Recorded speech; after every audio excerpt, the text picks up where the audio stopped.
I can't tell you how many members have said to me, I just don't really have the opportunity to meet some of my colleagues on the other side of the aisle outside of a committee meeting, which is kind of structured. Republicans sit on one side, usually Democrats on the other, and they're not.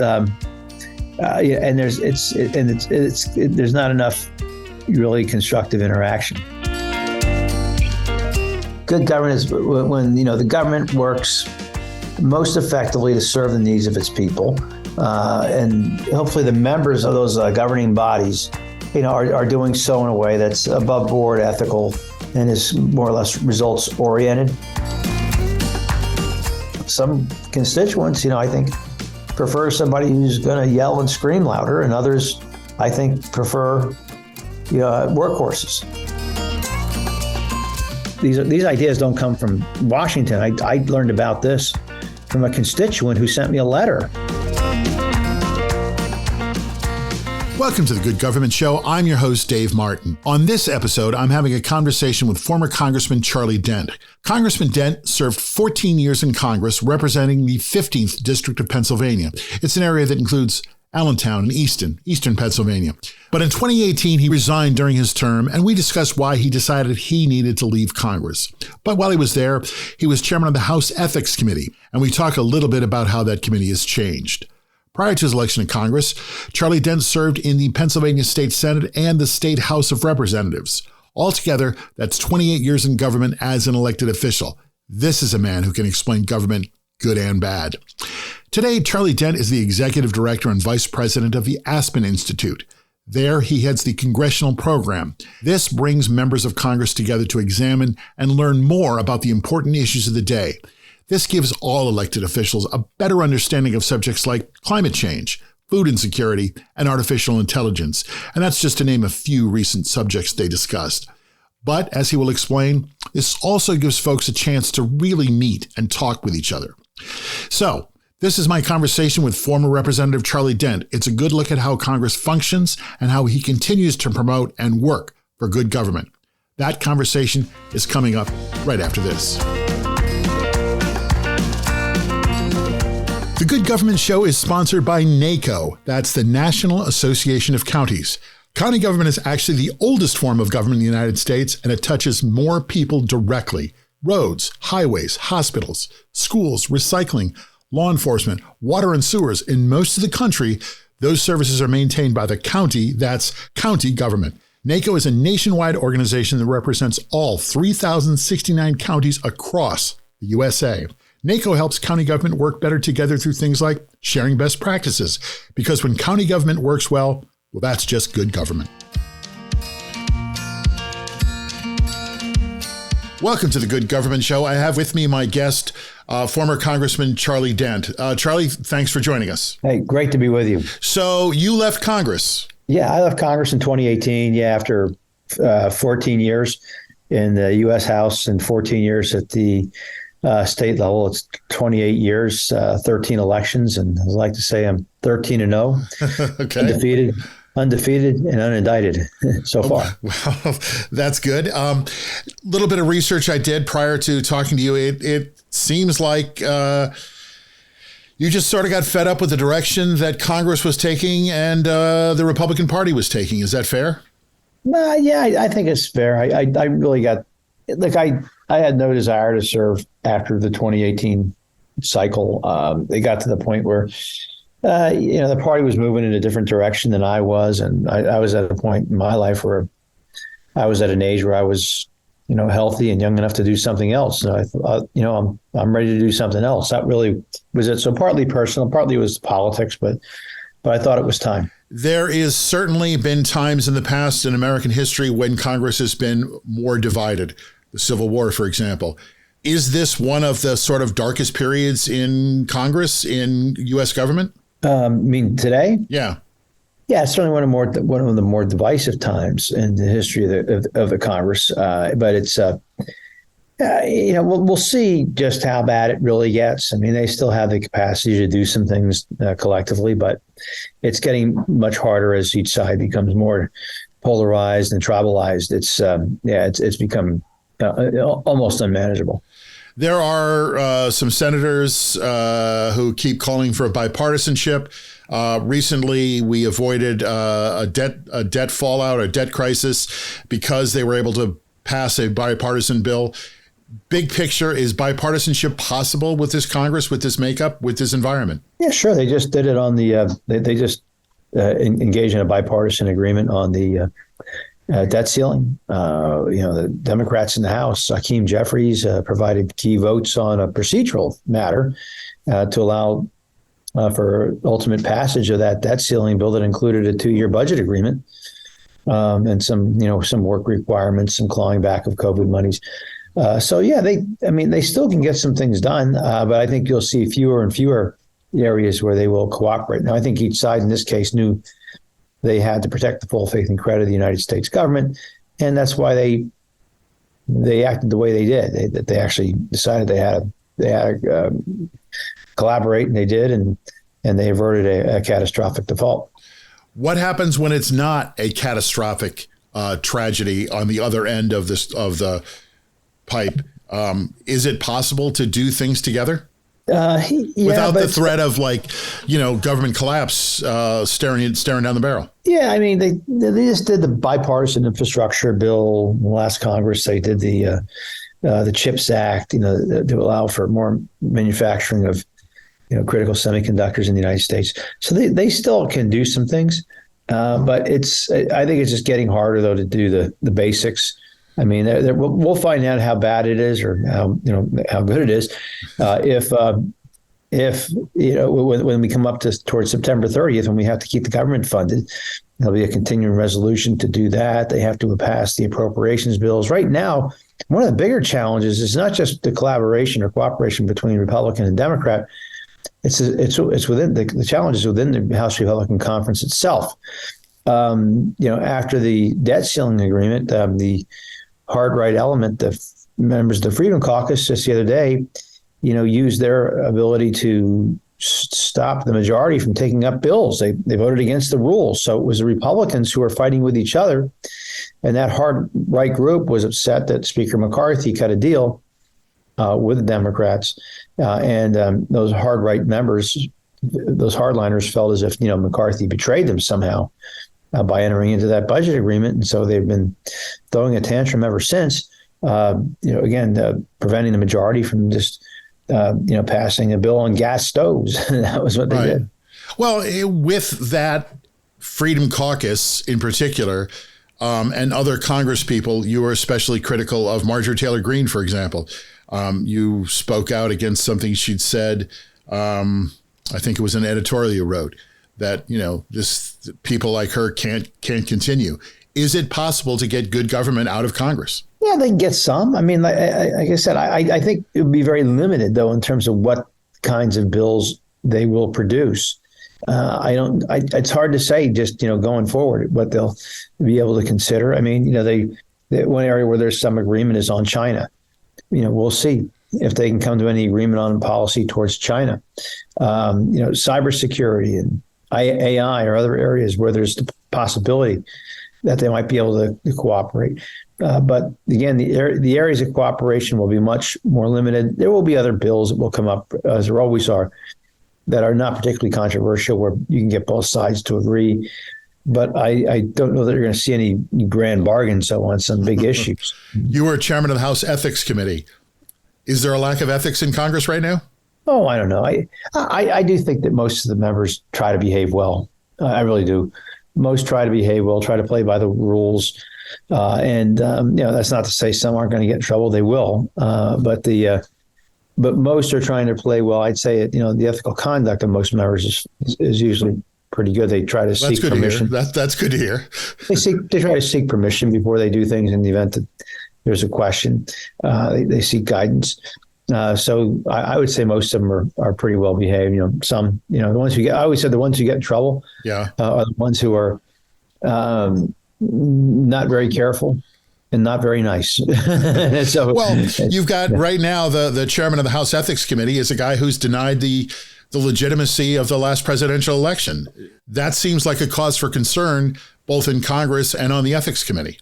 But what I found on the ethics committee, at least during my time, you're not usually debating the great issues of the moment. You're usually just you're looking at specific cases Okay. of alleged misconduct by members of Congress or their staffs.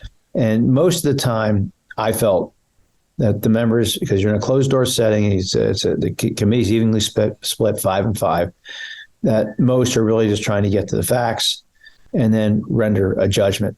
And so it really wasn't about debating, any policy or any position on a given issue. So I don't know. I can't speak to the current chair of the committee, except to say that I think most of the time those members on that committee, try to. But isn't it upsetting that having a person who's chairman of the committee who can't even accept the fact of who won the last presidential race, isn't that a problem? Well, I never talked to him, so I don't know. Okay. I don't know. I don't know enough about, but he may or may not have said. But again, the ethics committee is really looking at members to see how they're complying with House rules. If they break those rules, they can be sanctioned, and that's usually it. Again, on these political questions, they tend not to be debated so much in that committee. Well, that's good to hear. That's good to hear. Yeah. And know that there are on the ethics committee, they're in a closed door session that you can actually work together. You're now working with the Aspen Institute, which I understand is an organization that's sort of, I guess, a bit of a think tank that allows people to sort of look beyond their small area. What's your role in that, and what are you doing? I run the Aspen Institute congressional program. We are part of the broader Aspen Institute, and we are a policy program.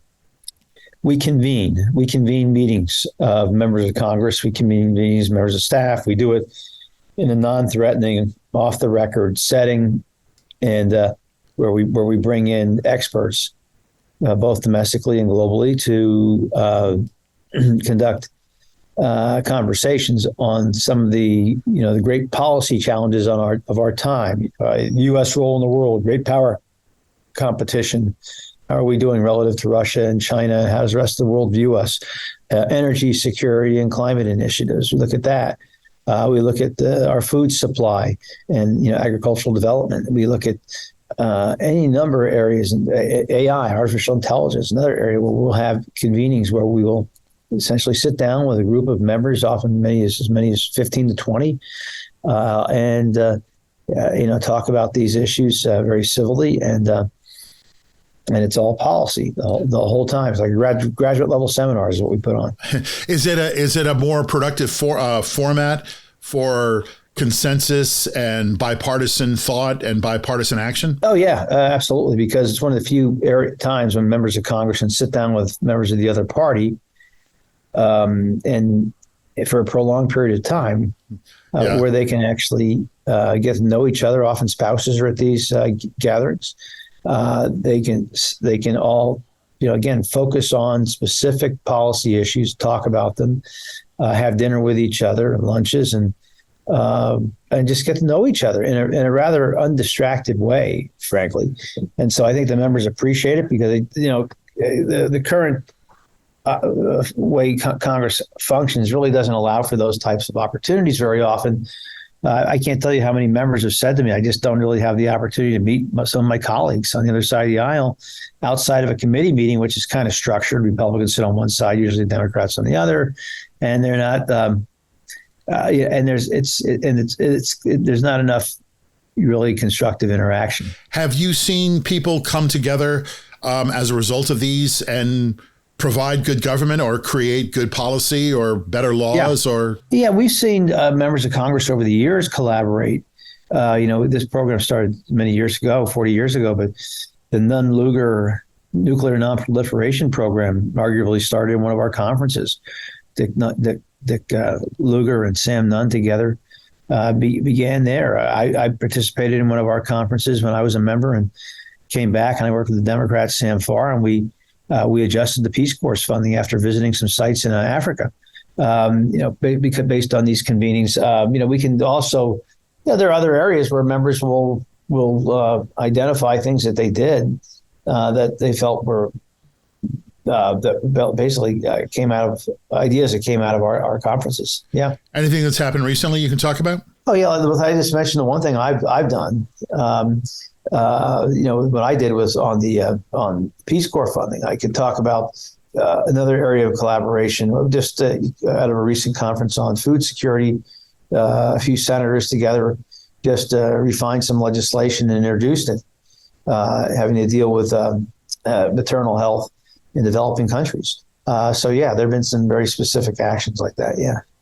And any particular stuff you're working on for the future? Oh, me? Yeah, I'm just working on more potential convenings for members of Congress on climate change and the energy security, the Arctic. Also working on again a conference to deal with the issues of the developing world. Health, food security, food as medicine. How do we better develop? How do we better help? How do we better provide tools to these developing countries to better manage themselves? And so I've got a few things like that on the horizon. Also looking at doing some programming in the area of artificial intelligence. There's certainly a lot of folks in the Congress who want to better understand that issue. And I think that many members probably have some gaps in their knowledge right now on artificial intelligence, and could probably, use a little bit of a crash course on AI and how we got to the point where we are and how things are moving and where they might go in the future. Getting back to climate change, is it hard to bring people together on that issue when some people don't start at the same place? Yeah, I think it's getting better on that issue.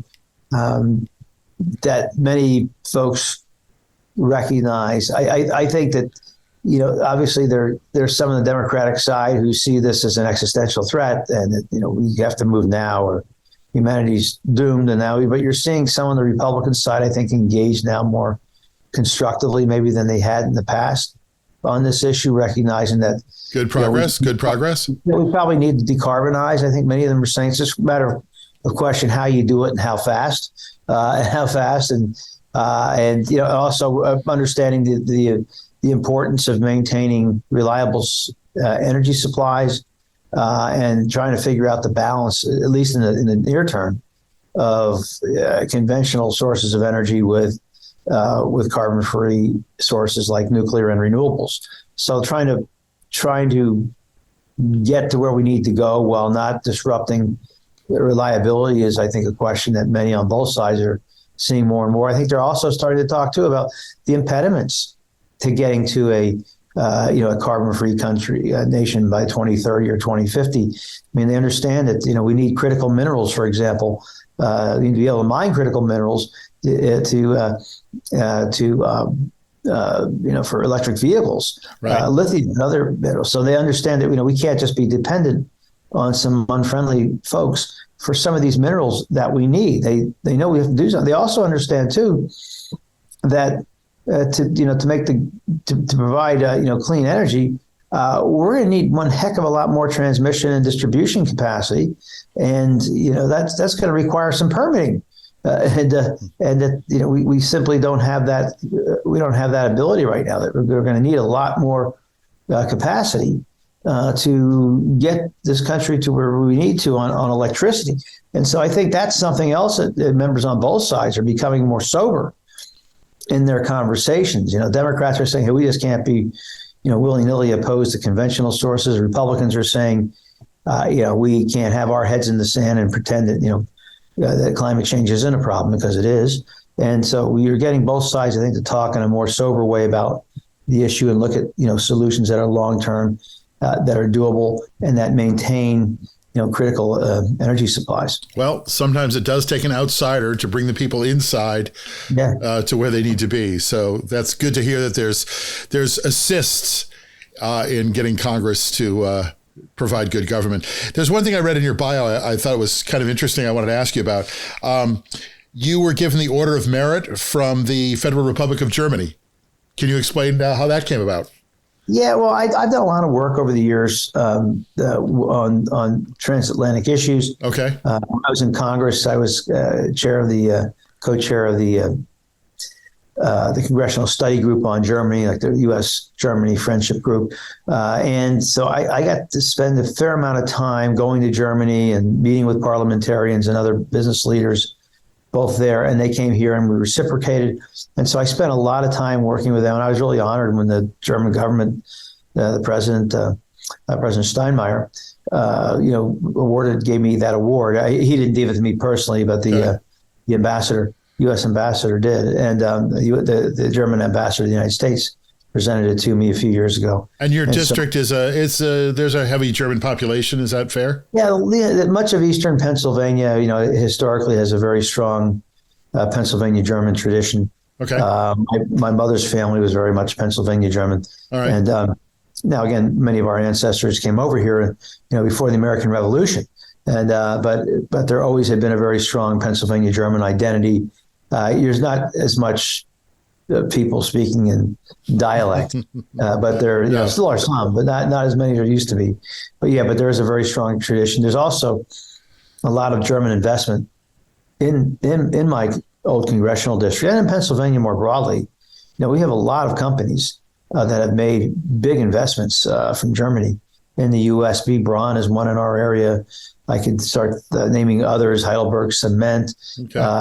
The auto companies. So the German thing doesn't come out of nowhere. Got it. Okay. So Bosch, big auto parts manufacturing company, right? Presence. I mean, there are a lot of these companies that have made very significant investments in the United States and in Pennsylvania in particular. So we have a good government questionnaire, which gets to the heart of finding out your personal philosophy of government and how government should work. Are you ready for the questions? I am. All right, here we go. From where you sit now with the Aspen Institute, assisting other members of Congress, prior to that, a congressman, prior to that, a state elected official, define good government. Oh, define good government. I think good government is probably the best definition is good government is when the government works most effectively to serve the needs of its people. And hopefully the members of those governing bodies, are doing so in a way that's above board, ethical, and is more or less results oriented. I mean, that's kind of my idea of good government when leaders in government are trying to advance good policy for the benefit of the community, nation, or state, whatever the case may be. I mean, that's really what it's about. But again, doing it in a way that's it's clean, it's above board and under in a regular order manner. When you were an elected official, how did you judge your personal success? Oh, I guess it really wasn't for me to judge. It was for the voters to judge. The voters judged our success more than I did. Okay. I always saw my role in these bodies was to help be part of the governing wing of in this case, the Republican Party, helping us get the things done that needed to be done. That's how I judge myself. And it really wasn't about necessarily any specific piece of legislation, but helping shape policy more broadly, being in the conversation on many big issues that needed to be considered, and helping to develop budget strategies, funding strategies. These were some of the things that I felt I had my hand in a big way that I couldn't claim success by myself on these, but help get us to a better point. So how do the people, the citizens, how do they know if they're getting good government, and how should they be holding you accountable? Yeah, I think it's the citizens. The citizenry has to look at their members individually, and I think they have to make the determination. Do they want somebody in Congress, who is performative, more interested in getting attention, likes on social media, clicks and all that? Do they want that, or they prefer somebody who, more the workhorse than the show horse?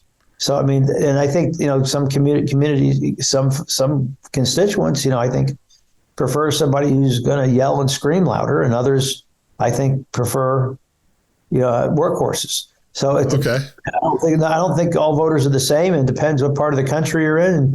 And often these members who are in very safe seats, either very Republican or very Democratic, it seems they tend to get more members, who tend to kind of be more closer to one of the more extremes. And to that end, your district changed, right? You were the 15th congressional, and that's no longer? Well, it's now the 7th district. They were renumbered, but the district remains pretty much as it always was. Okay. Is the Lehigh Valley-based district that includes basically all of Lehigh and Northampton counties. Allentown, Bethlehem, Easton. And then, for about 6 years, my district was reshaped, and I still included most of the Lehigh Valley, but extended me further west out towards Lebanon and Hershey off the I-78 corridor. But it's basically always been, though, a Lehigh Northampton seat, and a little bit now of Carbon County to the north. So if people look at their congressional leaders and their state leaders and their national leaders, and they feel like they're not getting good government, what should they do?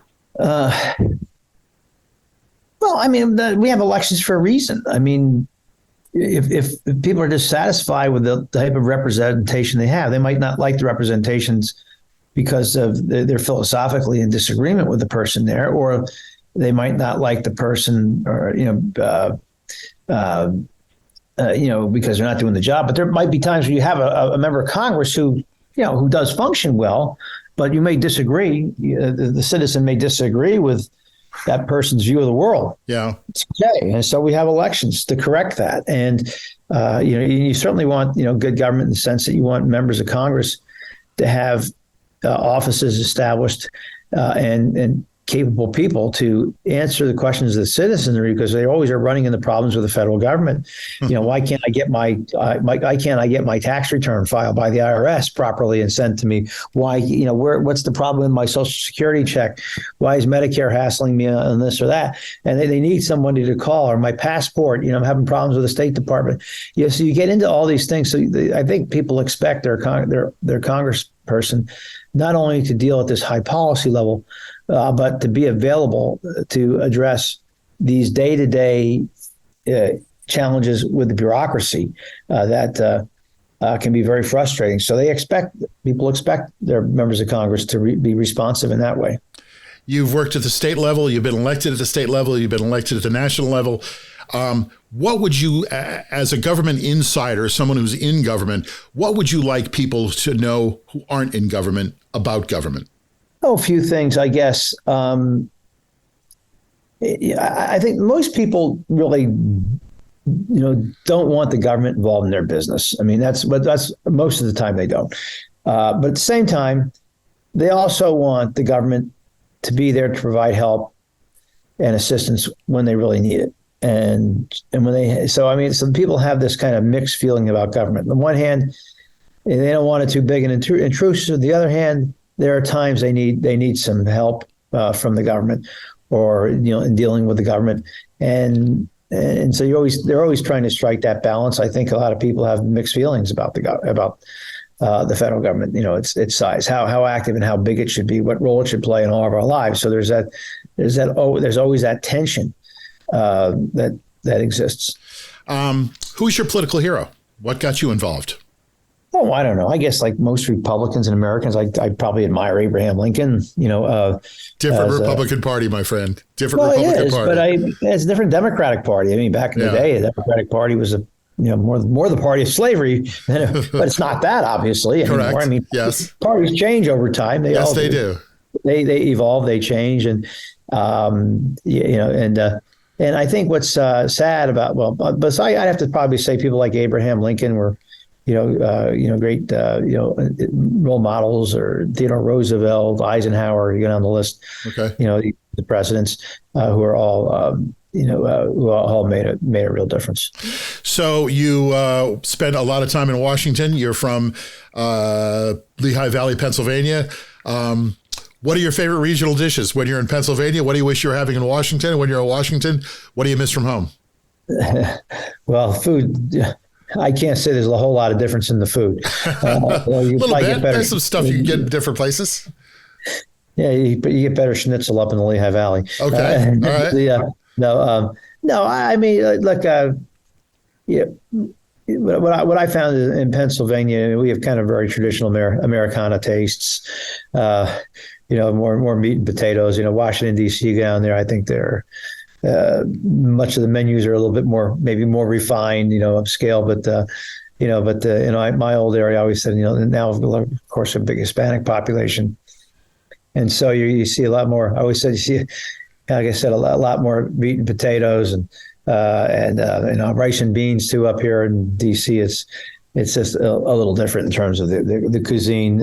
I'd say probably a lot more variety, a lot more different types of restaurants and that sort of thing. But at the end of the day, I mean, it's I've always said, people would always say about members of Congress and that, all of our districts, in some respects, they're different, but there's more that actually unites us, than divides us. There really is, urban, rural, and suburban areas. I mean, you get to Washington, you meet your colleagues, and you find out, they're not that different than you are for the most part, and they're, hopefully there for the same or similar reasons. So growing up, did you want to get into politics? Did you want to be president? Were you president of your high school class?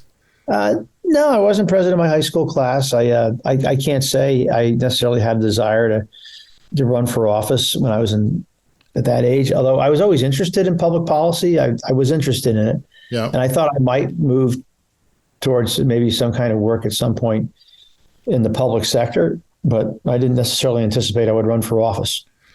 So you did run for office, and again, you served in both the state of Pennsylvania and the U.S. Congress. Give me an example of something you did where you actually changed and brought about some good government projects. Okay. A few things. When I was, let's just go right to, here's a very specific example. Sure. I always said there aren't a lot of original ideas coming out of Washington or Harrisburg or state capitals. Usually the ideas that I developed for legislation came from normal people in my district who had problems or who identified problems for me. So I'll give you an example. I had a guy, his name was George Boujouti. He was of Lebanese descent. And I'll never forget, he came to me one day and said that he was trying to get his citizenship, but he couldn't get it because, he was serving in our armed forces in Iraq, and he was going for 10 years. He was going from the United States. He spent 4 or 5 months at a time in Iraq, come home for a few months and go back. And he was doing this for 10 years. Wow. He worked in as a translator and as also State Department security. Okay. And the law was pretty rigid. And they said he was unable to achieve his citizenship or to get his citizenship because he had not spent 12 consecutive months in the United States. I went to great lengths to talk to the Department of Homeland Security and everybody, immigration, to suggest that, well, he's actually been working out of the embassy, the American embassy, which is technically American territory, right. American in Baghdad. And I said, can't we count his time in the service, in Iraq, fighting for our country as time in the United States? Can't we count that towards his residency? And they said, no, we cannot. You have to change the law. We did. Oh. And we changed the law, to, it was a very fine tweak to immigration law.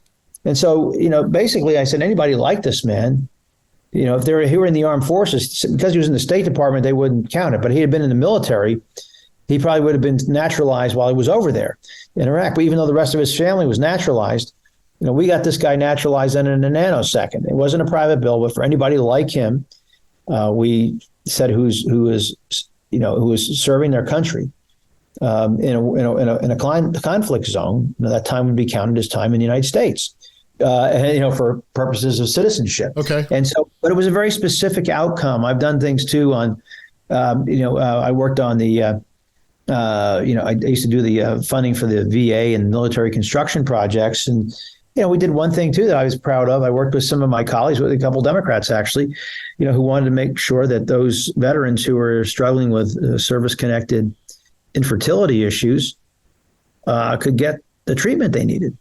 And we did. I said, well, we don't have to invent anything here for the VA. I said, the Pentagon's already doing it. Why don't we just adopt their policy?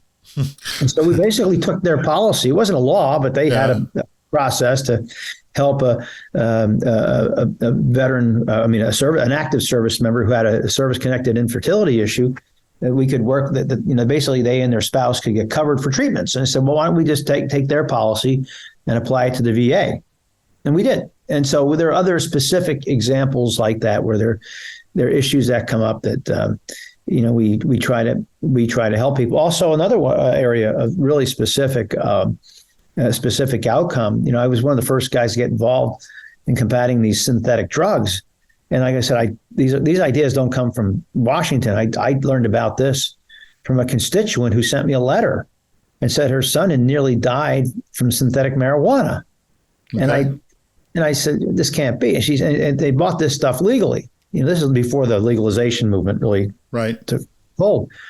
And so I said, what? And I didn't know anything. I said, what is synthetic marijuana? What are these synthetic drugs, and why are they legal? And I learned a lot that there were people dying of using these products called K2 spice. They were synthetic drugs that were not illegal, and they were being sold at some convenience stores, usually not the brand name ones. It's not at Sheetz or 7-Eleven or those types of places, but some that what they were selling. Some guy down the street in the neighborhood, yeah, these were not unlawful products. They were, but they were quite unhealthy, and we saw terrible situations. We worked closely with the DEA, the FDA, that's the Food and Drug Administration, Drug Enforcement Agency, and others to try to prevent the sale and distribution of these types of synthetic drugs that were causing people to do some really bad things. Who ordinarily we're not bad people,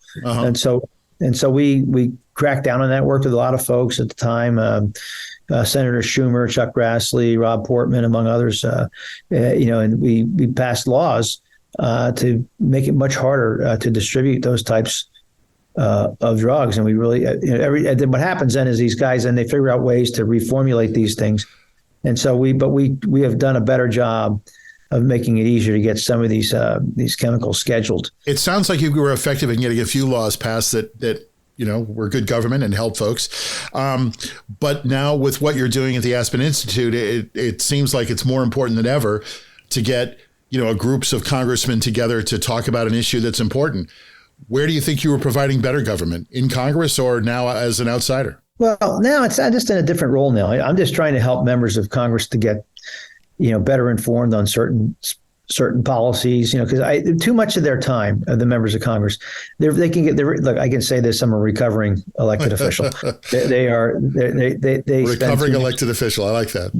They spend a lot of their time, being pulled in very different directions. Their staff needs them to, you have to meet this constituent about something. You got a meeting with another member over here. You got to go make fundraising phone calls. Well, I was going to say, isn't a lot of it come back to fundraising?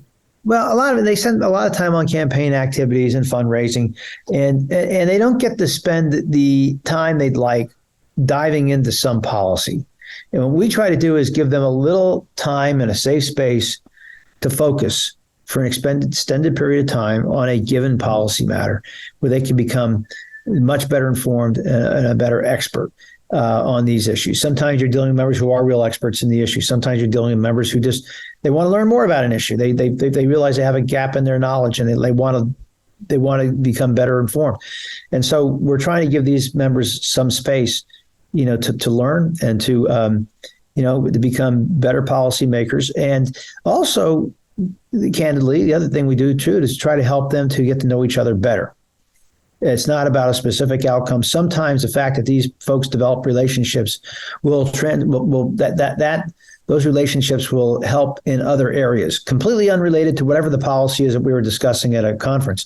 But it just might mean now they've developed a relationship and they will work together on other things. Right. And that's one of the things that's been explained to me is one of the big changes in Congress over past years was everybody used to go together. They'd hang out together. They'd have dinner parties together. They'd go to events together. And now everybody gets on a plane on Friday and goes home to fundraise.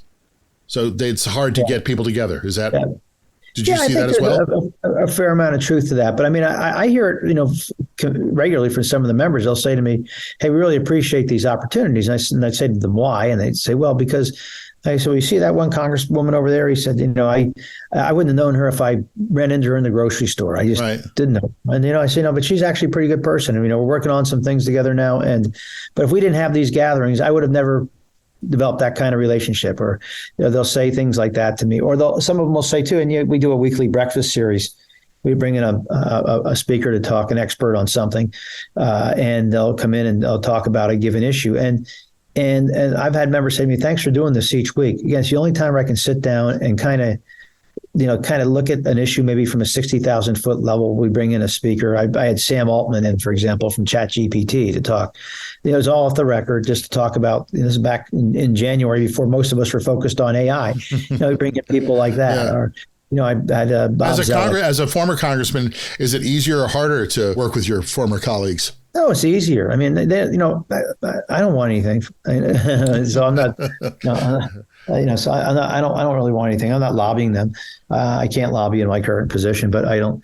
But I just like. I'm not really after anything other than that. Just to help them participate in these programs and become more knowledgeable on some topics, and that's all we're really after.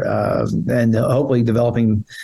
Better, more effective members, who can take a real interest on some of the big issues of our time. And they like to do this. That's why they came to Congress. So most of them do want to engage on these big questions. What's the role of the U.S. in the world? What's how do we become more energy secure? How do we conserve our resources? How do we develop a better food supply? What are the impediments to becoming helping more people become more self-reliant in terms of agricultural production? So they want to learn about these issues, or data privacy, artificial intelligence. I mean, they're thirsting to understand these issues better, knowing though that it's hard for them to set aside time to focus. Because I always say a lot of members of Congress struggle with ADD. I have to confess, we all kind of did. We are pulled in so many directions. And it's nice when we can kind of get them into a room without the cell phones, without the staff, without anybody else there to bother them, about anything. And learn something. That's what we do. All right. Well, former Congressman, current Vice President of the Aspen Institute, Charlie Dent, thank you so much for talking with us. And it's great to hear that you are, in a different way, helping to facilitate good government. Well, thank you. I appreciate it very much. Thank you very much. Thanks, David. The Good Government Show is sponsored by Ourco. That means our community. Ourco has found a way to make government even more effective.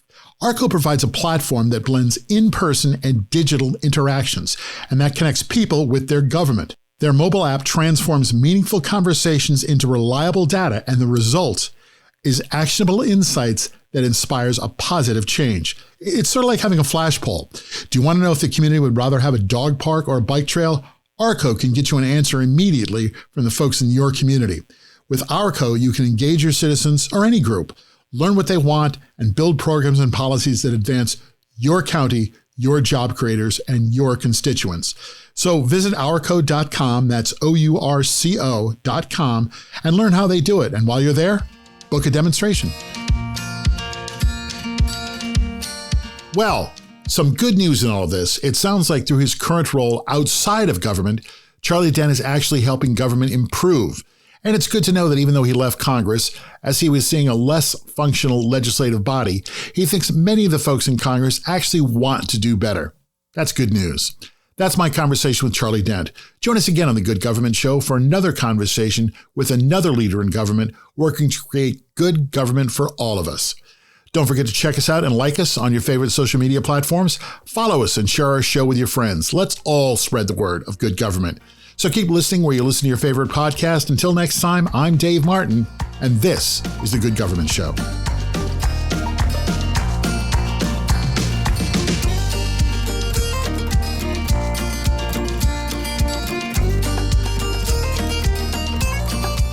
The Good Government Show and A Conversation With is produced by Valley Park Productions. Jim Ludlow, David Martin, and David Snyder are the executive producers. Our editor and producer is Jason Stershic. This is The Good Government Show. Thanks for listening.